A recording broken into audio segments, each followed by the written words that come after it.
मित्रों MCQ electrical में आप सर्वे मित्रों हार्दिक स्वागत है। आज આપણે કેટલાક અગત્યના એમસીક્યુ જે પ્રીવિયસ એક્ઝામિનેશનમાં પૂછાઈ ચૂકેલા છે એવા કેટલાક એમસીક્યુ વિશે ચર્ચા કરીશું જે આપણા નોલેજમાં વધારો કરશે। તો પ્રશ્ન નંબર 1 જોઈએ। નીચે દર્શાવેલ સર્કિટમાં વીપી અને વીક્યુ એટલે કે આ પી પોઈન્ટથી ક્યુ પોઈન્ટ વચ્ચેનો પોટેન્શિયલ ડિફરન્સ શોધવાનો છે, એટલે કે વોલ્ટેજ શોધવાનો છે। સિમ્પલ વાત કરીએ તો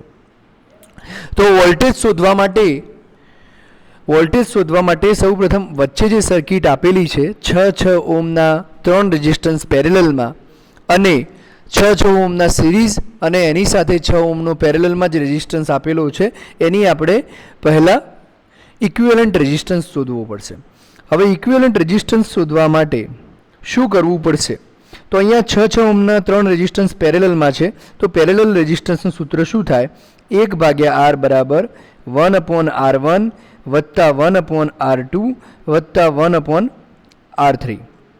हवे आ त्रणनी सरासरी लईशुं एटले 6 आंसर आवशे अने नीचे 6 6 6 दरेकना छेदमां होवाथी 6 6 6 दरेकना छेदमां होवाथी अहींया 1 वत्ता 1 वत्ता 1 3 अने 3/6 करीशुं एटले आंसर आवशे 2।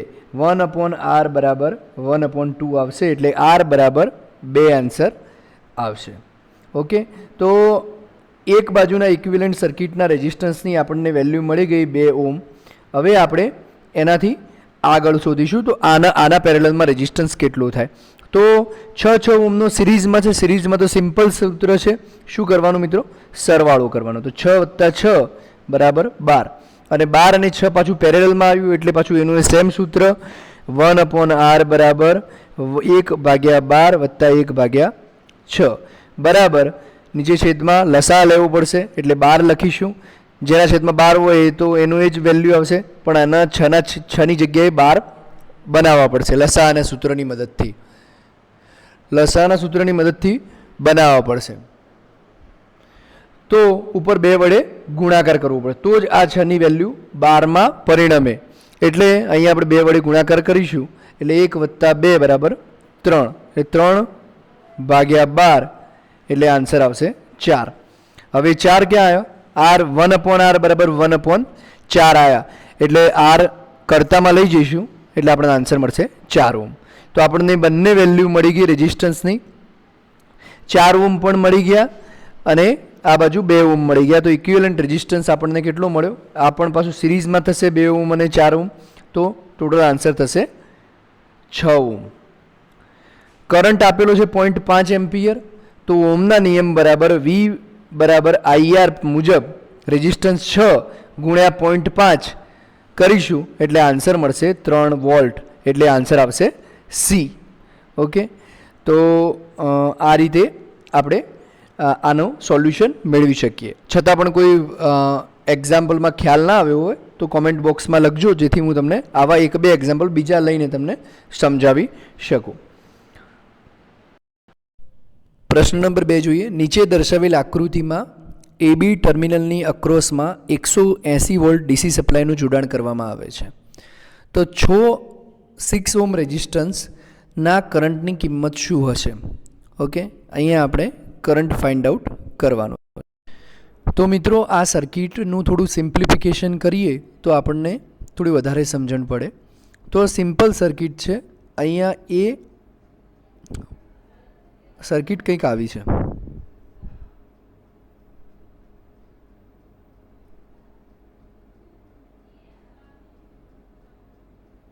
तमने कदाच त्रिकोण ध्यानथी देखातो होय तो त्रिकोण नथी पण आ टाइपनी एक सर्किट छे जेमां आ बंने पॉइंट पर आपणे 180 वोल्ट एप्लाय करेला छे अने अहींया 6 ओम अने 12 ओमना 2 रेजिस्टन्स सीरीजमां लगावेला छे अने अहींया 18 ओमनो रेजिस्टन्स पेरेललमां छे।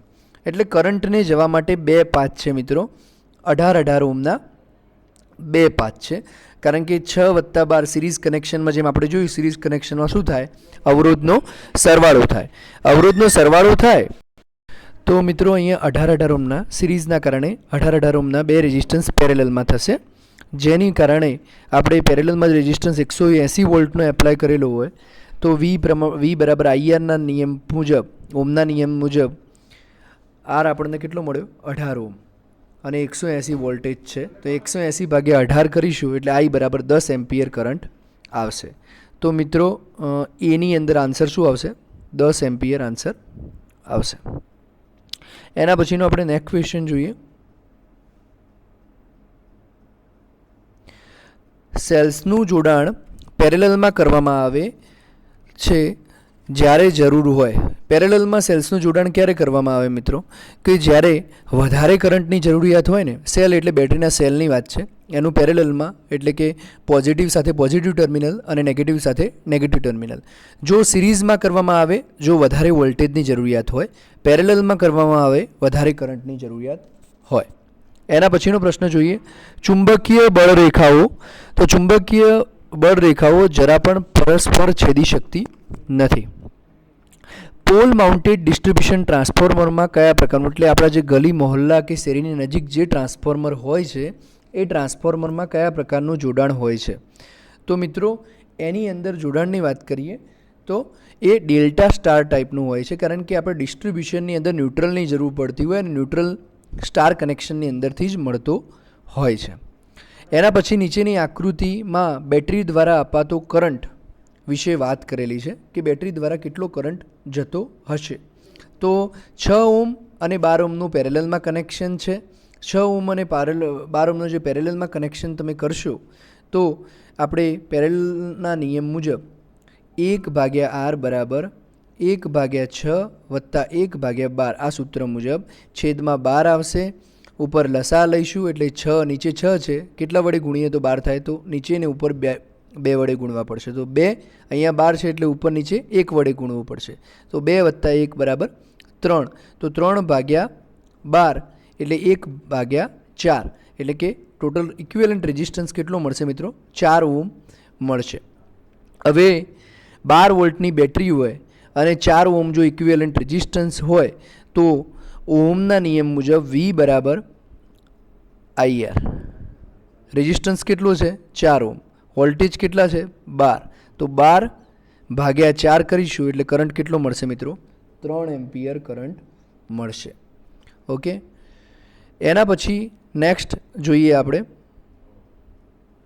ઇલેક્ટ્રોનિક ટ્યુબોની જગ્યા સેમિકન્ડક્ટર્સ લઈ રહ્યા છે કારણ કે ઉપરના બધા જ ત્રણેય વિધાન મુજબ બધા શું છે? સાચા છે. કારણ કે ઇલેક્ટ્રોનિક ટ્યુબની જગ્યાએ સેમિકન્ડક્ટર વજનમાં હળવા હોય છે, સાઇઝમાં નાના હોય છે અને આયુષ્ય વધુ હોય છે. આ ઉપરાંત વિષમતા પણ વધુ હોય છે એટલે ઉપયોગિતા પણ વધુ હોય છે. અહીંયા પણ એવી રીતે જ રેઝિસ્ટન્સ વિશેનો દાખલો છે અને 4 ઓમની અવરોધની અંદર કેટલો રેઝિસ્ટન્સ પસાર થાય છે એવો પ્રશ્ન પૂછ્યો છે. તો અહીંયા આ ભાગને આપણે ભૂલી જઈએ. તો અહીંયા 2 રેઝિસ્ટન્સ સિરીઝમાં કનેક્શન છે એવું કહી શકાય. તો એક 4 ઓમનો રેઝિસ્ટન્સ છે અને એક 8 ઓમનો છે એટલે ટોટલ થશે એક 12 ઓમનો રેઝિસ્ટન્સ પેરેલલમાં કનેક્ટેડ છે 12 ઓમ સાથે. હવે એવું પૂછવા માગે છે કે 4 ઓમની પ્રતિ અવરોધ 4 ઓમ પ્રતિ અવરોધની અક્રોસમાં થતો વોલ્ટેજ ડ્રોપ કેટલો હશે? ઓકે. તો આપણે અહીંયા ભેગું નહીં કરીએ, એની જગ્યાએ બંનેની અક્રોસમાં તો કેટલો આવશે? 24 વોલ્ટ જ આવશે. પણ પર્ટિક્યુલર 4 ઓમની વચ્ચે કેટલો આવશે એ આપણે ફાઇન્ડ આઉટ. હમણાં આપણે વોલ્ટેજ ડ્રોપ શોધવાનો છે. 4 ઓમની અક્રોસમાં થતો વોલ્ટેજ ડ્રોપ. હવે વોલ્ટેજ ડ્રોપની વાત કરીએ તો મેં તમને વાત અગાઉ કરી એ મુજબ આ 4 ઓમ અને 8 ઓમ બંને વસ્તુ સિરીઝમાં કરી દઈશું એટલે કેવું થશે કે 12 ઓમનો પેરેલલમાં રેઝિસ્ટન્સ થઈ જશે. હવે 12 ઓમનો જો પેરેલલમાં રેઝિસ્ટન્સ હોય તો આપણે ઇઝીલી કરંટ ફાઇન્ડ આઉટ કરી શકીએ કે અંદરથી કરંટ કેટલો પસાર થતો હશે. V બરાબર IRના સૂત્ર મુજબ. R આપણને આનો 12 ઓમ મળે છે અને V 24 વોલ્ટ આપેલો છે એટલે I બરાબર મળશે 2 એમ્પિયર કરંટ. હવે આપણને કરંટ મળી ગયો છે આ પાથમાંથી પસાર થતો. ઓકે. હવે કરંટ જો તમને મળી ગયો હોય તો ફરીથી ઓમનો નિયમ લગાવવાનો. 2 એમ્પિયરના કરંટ અને 4 ઓમનો અવરોધ એટલે V બરાબર IR મુજબ શું થશે? I 2 એમ્પિયર અને R 4 ઓમ છે એટલે 8 વોલ્ટ આન્સર આવશે. એટલે આન્સર આપણને 8મા નંબરમાં આવશે. D ઓપ્શન સાચો જવાબ છે.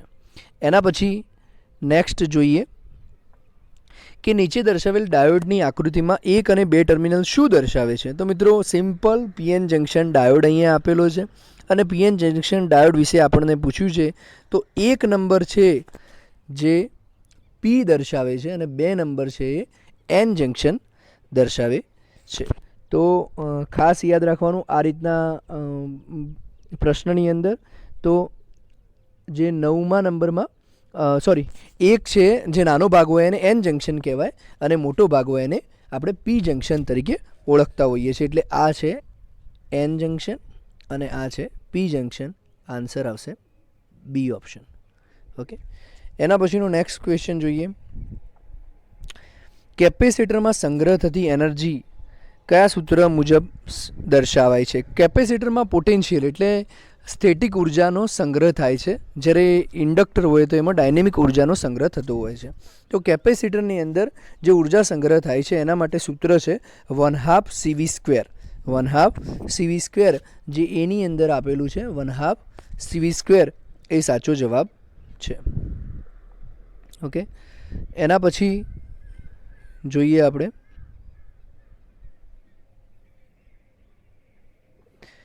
કે નીચે દર્શાવેલ આકૃતિમાં સીલિંગ પંખાના સહાયક વાઇન્ડિંગનો સર્કિટ ડાયાગ્રામ દર્શાવેલો છે. ઓકે, તો એ સર્કિટમાં પાવર ફેક્ટરની પ્રકૃતિ શું હશે? ઓકે, પાવર ફેક્ટરની પ્રકૃતિ જાણવાની છે અને પાવર ફેક્ટરના પ્રકૃતિ વિશે ચર્ચા કરો. હવે સીલિંગ ફેન છે ને ઇન્ડક્ટિવ ડિવાઇસ છે મિત્રો, એટલે ઇન્ડક્ટિવ ડિવાઇસમાં હંમેશા પાવર ફેક્ટર લેગિંગમાં જ આવે. ઓકે, આપણે ખાલી આમાં આકૃતિ ન પણ જોઈએ અને નીચે ખાલી ઓપ્શન આપેલા હોય ને તો પણ આપણે જવાબ આપી શકીએ. કોઈ પણ ઇન્ડક્ટિવ ડિવાઇસ હોય તો લેગિંગમાં આવે. અને બીજું આમાં સમજવું હોય તો કેવી રીતે સમજી શકીએ? તો જે અહીંયા પરિણામી ઇક્વિવેલન્ટ કરંટ આપેલો છે V, એનાથી I કરંટ શું છે? પાછળ છે. લેગિંગ એટલે પાછળ અને લીડિંગ એટલે આગળ. આની જગ્યાએ કેપેસિટિવ એલિમેન્ટ હોત તો I શું હોત? આગળ હોત. એટલે કે આ Vનો ડાયાગ્રામ અહીંયા હોત. ઓકે, તો એ રીતે તમે કરી શકો. એના પછી નેક્સ્ટ જોઈએ આપણે. આપ મેળવી શકો છો આપની મનપસંદ કંપનીમાં 2 વ્હીલર ઇન્સ્યોરન્સ 752 રૂપિયામાં અને 4 વ્હીલર ઇન્સ્યોરન્સ 2072 રૂપિયામાં. તમારે માત્ર મને વોટ્સએપ કરવાનું છે આપની આરસી બુક. હું તમને તરત જ ભાવ કેલ્ક્યુલેટ કરી પેમેન્ટની લિંક મોકલાવી દઈશ અને ત્યારબાદ તમે પેમેન્ટ કરી અને ઇન્સ્યોરન્સની કોપી પ્રાપ્ત કરી શકશો. એના પછી જોઈએ પ્રશ્ન. વિદ્યુત સાધનોનું જોડાણ સમાંતરમાં કરવામાં આવે છે. મિત્રો, સમાંતરમાં જોડાણ શેના માટે કરવામાં આવે છે? કે એક સાધનની કામગીરી બીજા સાધનને એકબીજાને સ્વતંત્ર બનાવે.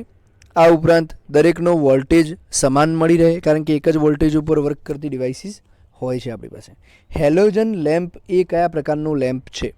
તો હેલોજન લેમ્પ એ ગેસ ડિસ્ચાર્જ લેમ્પ નથી, આર્ક લેમ્પ પ્રકારનો લેમ્પ પણ નથી, મેટલ ફિલામેન્ટ પ્રકારનો ઇનકન્ડેન્સન્ટ લેમ્પ છે. 3 ફેઝ ડેલ્ટા કનેક્શનની અંદર, હવે 3 ફેઝ ડેલ્ટા કનેક્શન અને સ્ટાર કનેક્શનમાં ના ખ્યાલ આવતો હોય તો તમે ડેલ્ટા અને સ્ટાર કનેક્શનવાળું મારું ખાસ લેક્ચર જોઈ લેજો, કારણ કે એમાં બહુ ઇમ્પોર્ટન્ટ આપણે ચર્ચા કરી છે કેવી રીતે ડેલ્ટા, IL અને IP, VL અને VP વચ્ચે, લાઇન કરંટ અને ફેઝ કરંટ વચ્ચે શું રિલેશન હોય છે એની આપણે ડેલ્ટા √3 કોના વડે ગુણાય એની આપણે ચર્ચા કરી ચૂક્યા છે. તો 14મા પ્રશ્નની અંદર આવશે √3 line voltage line current into cos phi.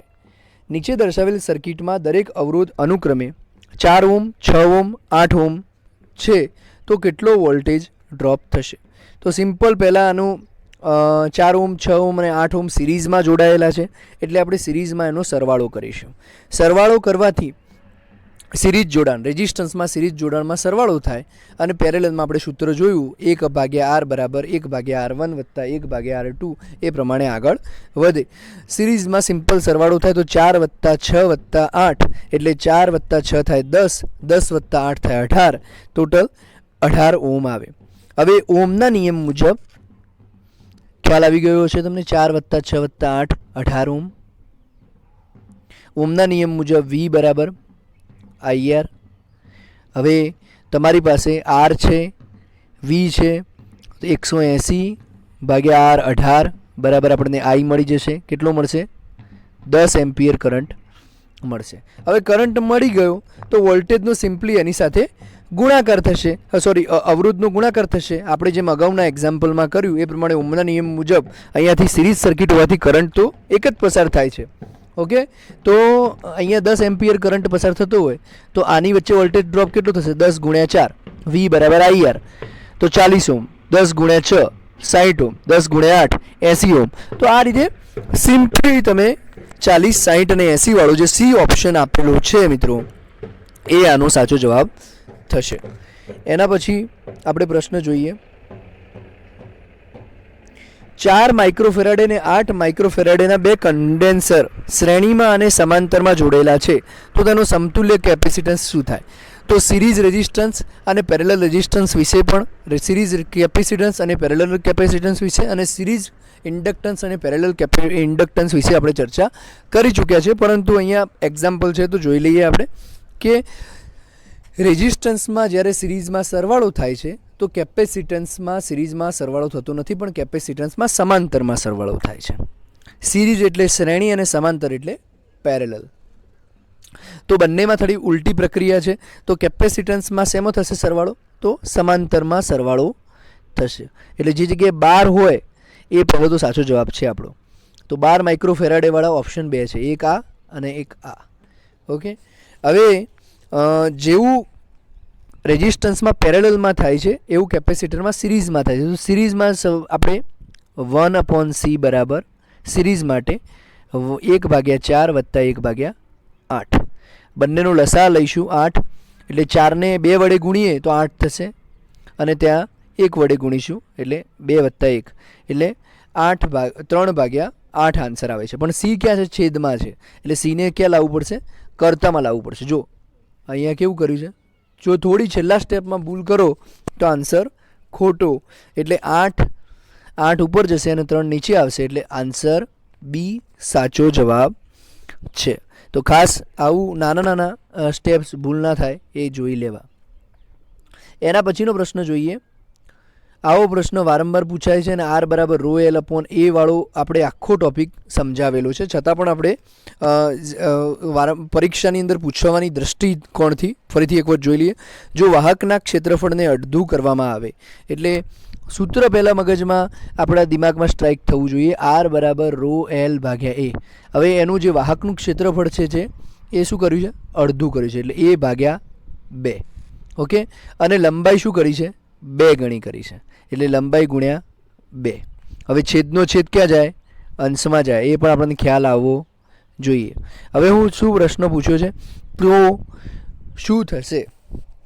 અવરોધ શું થશે? તો અવરોધ મિત્રો 2 ગુણ્યા 2 4 ગણો થશે. તો 17માં આન્સર શું આવશે મિત્રો? ડી આન્સર આવશે.